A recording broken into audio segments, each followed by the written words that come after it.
اهلا بكم في فيديو جديد على قناتكم قناه مغترب اونلاين في واللي هنتعرف فيه النهارده على طريقه حجز معرض بينالي جده. لا تنسوا الاعجاب بالفيديو والاشتراك في القناة.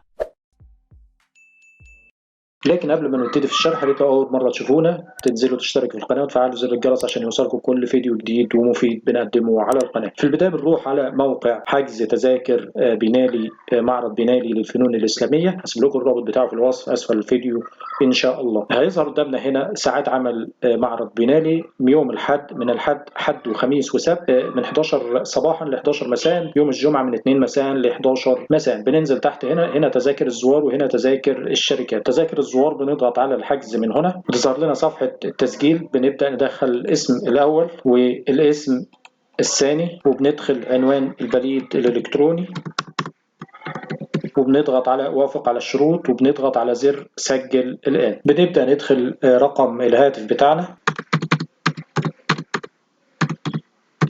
بنختار الجنس والفئة العمرية، وبنختار الجنسية. هل ستصطحب ضيوف أو أصدقاء أو أفراد عائلة إضافيين؟ نعم أو لأ، وليكن نعم.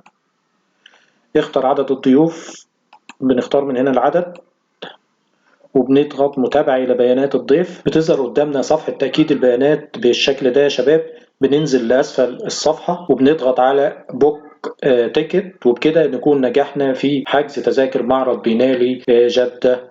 أتمنى يكون الفيديو عجبكم. هسيب لكم رابط الموقع في الوصف أسفل الفيديو إن شاء الله وفي أول تعليق. والسلام عليكم ورحمة الله وبركاته.